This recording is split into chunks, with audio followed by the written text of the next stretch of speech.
Don't be rude. You are fake news. And we had the most beautiful piece of chocolate cake that you've ever seen. Does that make sense?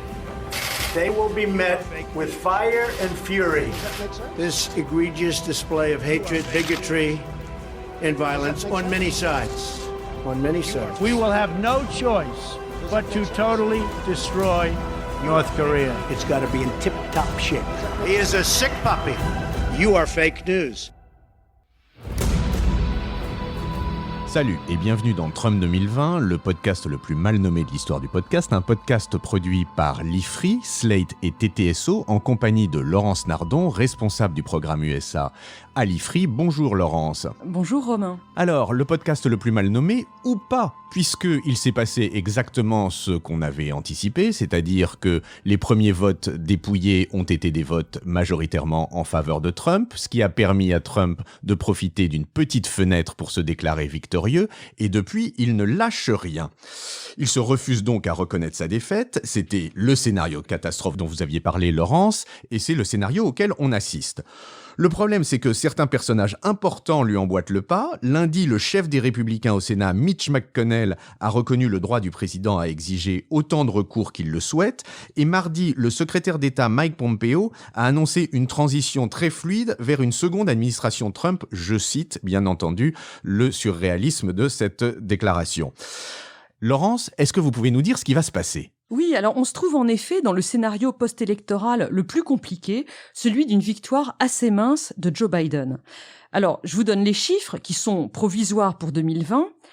En 2016, Trump avait reçu 63 millions de voix quasiment, et cette fois-ci, il en a reçu à peu près 72,3 millions. Il a donc rassemblé presque 10 millions de voix de plus qu'en 2016, on peut donc parler d'un vote d'adhésion à Donald Trump. Mais de son côté, Biden a lui aussi amélioré le score démocrate de 2016. Hillary Clinton avait reçu 65,8 millions de voix et il en a reçu pour l'instant 77,6, soit presque 12 millions de plus.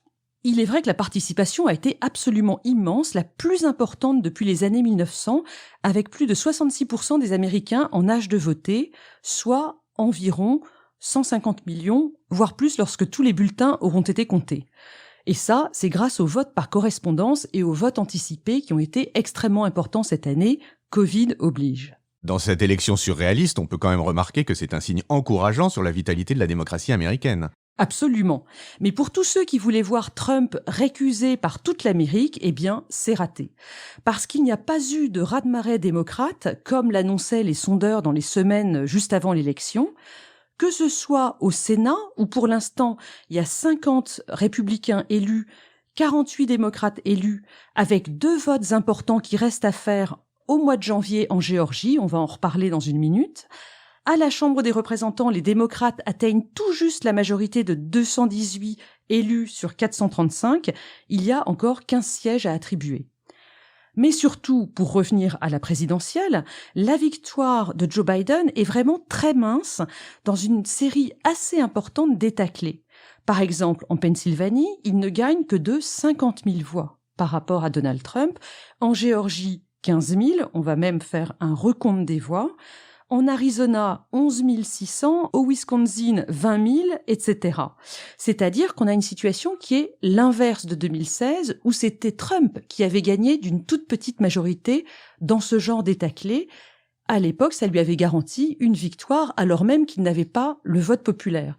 Biden, pour l'instant, a de très loin le vote populaire par rapport à Trump.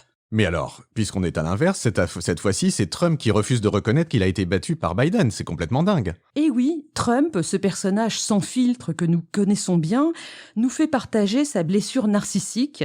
Il est vexé, il refuse d'être le loser, et voilà où nous en sommes aujourd'hui. Il parle d'élections volées, de fraudes massives contre lesquelles il va lancer des recours. Quelle fraude et où ? Trump évoque des cas de fraude dans une dizaine d'États. Vous avez dû voir ce week-end que son avocat, Rudy Giuliani, a organisé un meeting absolument ridicule au Four Seasons Landscaping en Pennsylvanie pour dénoncer les fraudes.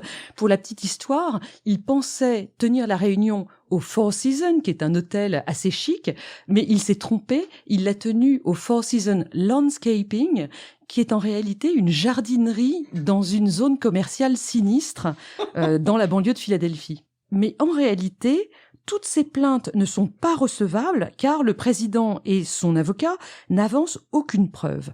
Le New York Times a appelé les responsables des élections dans tous les États et il n'y a aucune fraude sérieuse à signaler. Mais est-ce que institutionnellement, il n'y a pas des garde-fous et des deadlines qui vont faire que cette élection va finalement être tranchée ? Et oui, parce que le problème pour l'instant, c'est que ce ne sont que les grands médias qui ont annoncé la victoire de Joe Biden.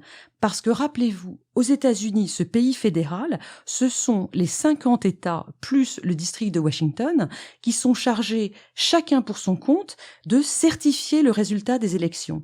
Et ce résultat certifié, ils doivent l'envoyer au niveau fédéral le 8 décembre. Le 8 décembre parce que le 14 décembre aura lieu la réunion sans doute virtuelle cette année du collège électoral avec les grands électeurs qui éliront pour de bon le véritable président à partir de janvier 2021. D'accord, donc on attend le 8 décembre. Mais enfin, d'ici là, on a quand même un problème avec l'attitude des ténors du Parti républicain, non ? Et oui, parmi les grands ténors du Parti républicain, ceux qui reconnaissent la défaite de Trump sont assez rares. Il y a 4 sénateurs seulement, par exemple. Mitt Romney, Ben Sasse, Susan Collins et Lisa Murkowski, qu'on connaît bien parce que ce sont toujours ces noms-là qui sortent quand on parle de sénateurs républicains anti-Trump.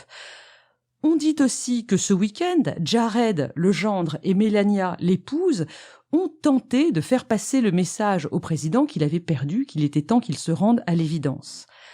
Mais en revanche, ses fils Eric et Don Jr. sont à fond derrière le président. Et là, il faut aussi qu'on parle de ceux qui, depuis que Trump a remporté les primaires en 2016, sont devenus ses facilitateurs. Je veux parler de Mitch McConnell, qui est le chef des Républicains au Sénat, de Lindsey Graham, sénateur de Caroline du Sud, Mike Pompeo, vous en parliez en introduction, le secrétaire d'État. Ils ont commencé par observer un silence prudent dans les jours qui ont suivi l'élection, mais, vous le disiez, Romain, en introduction, depuis le début de la semaine, ils ont pris le parti du président en refusant de reconnaître la victoire de Biden.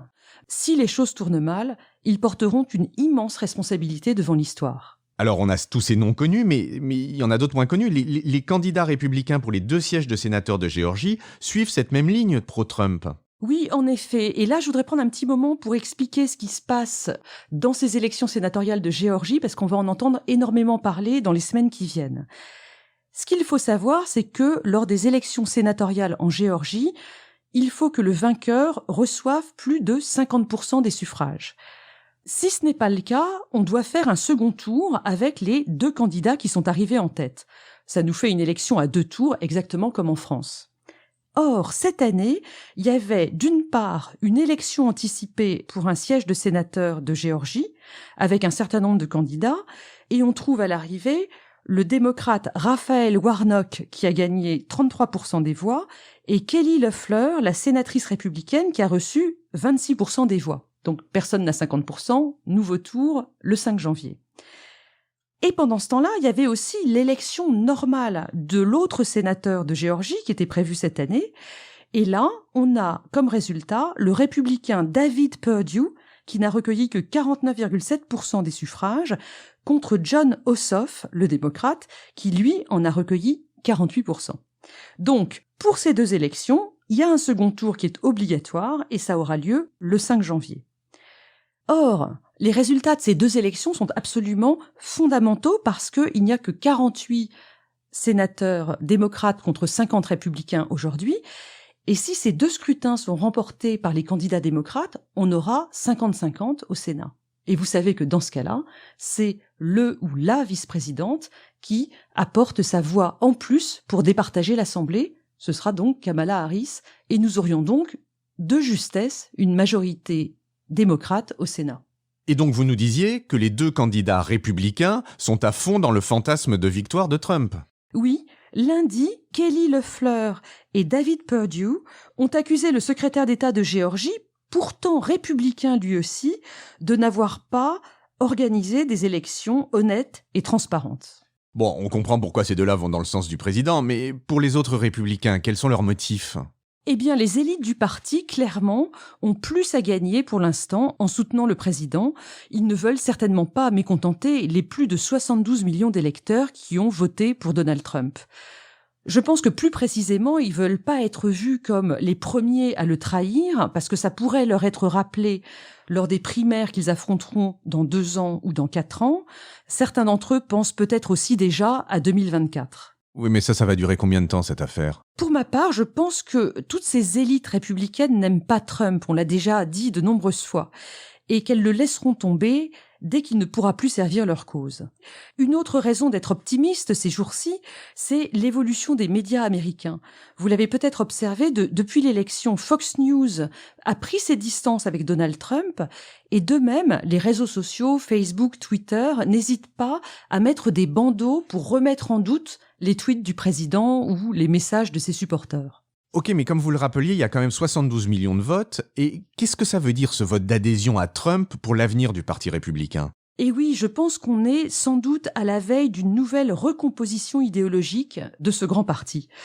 Alors, un petit peu d'histoire des idées. Dans l'après-guerre, le courant dominant du Parti républicain reposait sur ce qu'on appelait une fusion entre, d'une part, un courant nationaliste, plutôt isolationniste dans son essence, mais à l'époque très remonté contre l'URSS, et d'autre part, les représentants des grandes entreprises, que ce soit la finance, le pétrole, l'agroalimentaire, etc., qui voulaient moins d'impôts et moins d'État. En gros, on avait une alliance entre d'un côté les anticommunistes et de l'autre le big business. À partir des années 80, sous Reagan, ils ont été rejoints par la droite chrétienne et son agenda réactionnaire. Et Trump a bouleversé tout ça ? Oui et non. En 2016, Trump a bouleversé ce champ idéologique en mettant en avant le thème de la défense des classes moyennes avec le retour d'un État protecteur. Mais dans les faits, depuis 4 ans, il a fait exactement pareil que ses prédécesseurs, en beaucoup plus fort d'une certaine manière. Il a été extrêmement conservateur avec la nomination de ses juges et il a été très favorable au big business avec sa réforme fiscale de décembre 2017. Donc les classes moyennes ont été une fois de plus oubliées. Eh ben oui, elles ont été oubliées à la fois par les démocrates qui soutiennent les minorités très pauvres et les progressistes très diplômés, donc en haut et en bas de l'échelle des revenus. Au milieu, les classes moyennes, alors qu'il s'agisse des classes modestes, peu ou pas diplômées, ou des classes un peu plus aisées au-dessus, elles ont très largement voté Trump, alors même qu'il ne s'est pas vraiment bien occupé d'elles, puisque, comme on l'a dit, il a servi plutôt les très riches et les très conservateurs.